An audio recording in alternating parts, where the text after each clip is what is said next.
Seigneur tendre Père, Dieu d'amour, Dieu de grâce, le Père des bontés renouvelées, nous te louons et te témoignons notre reconnaissance pour les grâces, les faveurs, pour tous tes hauts et bienfaits, tes merveilles et ta protection divine.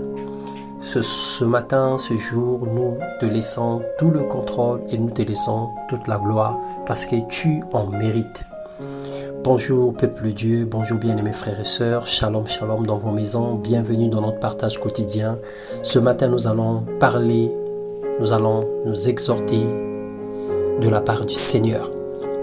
Le thème de notre méditation c'est plaider pour demander la délivrance. Bien-aimés, il y a des choses qui se passent autour de nous, des choses qui se passent dans nos vies, des choses qui se passent dans nos familles, qui demandent l'intervention divine, qui demandent que nous puissions poser des actions, qui demandent que nous puissions nous lever pour réclamer nos droits, pour demander la délivrance et le salut.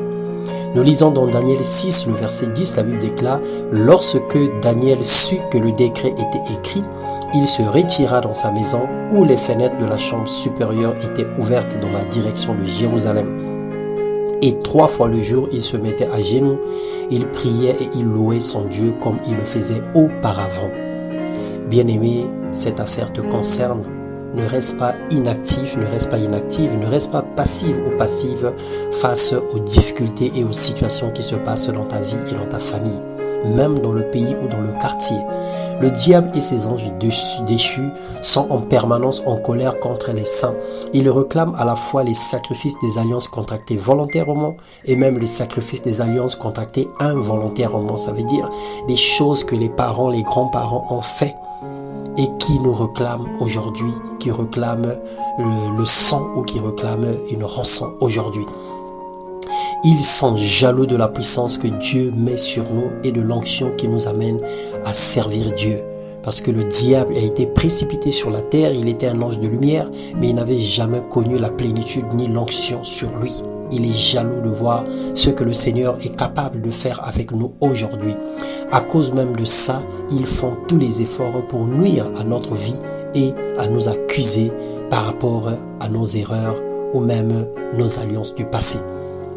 Dans Romains 8, le verset 33-34, la Bible déclare « Qui accusera les élus de Dieu? C'est Dieu qui justifie. Qui les condamnera? Christ est mort bien plus, il est ressuscité, il est à la droite de Dieu et il intercède pour nous. Nous avons un avocat puissant qui intercède pour nous, un défenseur imbattable. Dans l'affaire qui nous oppose avec le diable, ne cherche pas à te justifier, adopte 2 attitudes ou 2 stratégies pour pouvoir sortir vainqueur. La première attitude à prendre, c'est la repentance pour attirer la faveur de Dieu. Repens-toi de tes erreurs, cherche continuellement la face de Dieu. Et la deuxième attitude, c'est la supplication pour lui demander le secours de l'Éternel. Parce que la Bible déclare, invoque-moi et je te répondrai. Dans cette affaire, crie au Seigneur. Débarrasse-toi de tout ce qui pourrait te condamner, de tout ce qui pourrait donner au diable un droit sur ta vie. La grâce de Dieu est disponible pour quiconque implore son secours. Son bras est tendu pour celui ou celle qui est justifié par la foi. Accepte la grâce du Seigneur, accepte le secours de l'Éternel. Parce que quand le juste crie, l'Éternel entend et il les délivre de toute leur détresse. L'Éternel est près de ceux qui ont le cœur brisé et il sauve ceux qui ont l'esprit dans l'abattement. Dans ton angoisse, dans la situation que tu traverses, dans les difficultés, dans tes larmes, dans tes pleurs, crie au Seigneur, lève-toi, prie et parle à ton Dieu. Plaide toi-même pour te justifier. Le Seigneur n'est pas sourd pour ne pas entendre tes prières, ni sa main courte pour ne pas te toucher et te délivrer de tous les liens diaboliques et sataniques. Parle toi-même pour te justifier. Plaide comme Daniel, cherche Dieu de tout ton cœur. Ne te bats pas seul, ne cherche pas une victoire personnelle, car Christ l'a déjà remporté à la croix pour toi. Et toi, tu dois combattre dans la victoire et non pour la victoire.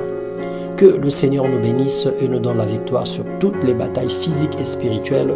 Que le Seigneur nous donne le plein succès sur tout ce que nous avons en ce moment comme charge, comme poids, comme fardeau. Tout ce que nous avons comme situation administrative, comme situation spirituelle, comme situation conjugale comme situation dans tous les domaines de notre vie, les défis scolaires, les défis professionnels, les défis que nous avons dans nos ministères, dans notre vie de tous les jours. Que la grâce de Dieu se répande dans vos vies. Je vous bénis au nom de Jésus-Christ et je proclame une grande grâce et une bénédiction sans pareil. Je proclame la délivrance, je proclame la paix dans nos vies au nom de Jésus-Christ. Amen.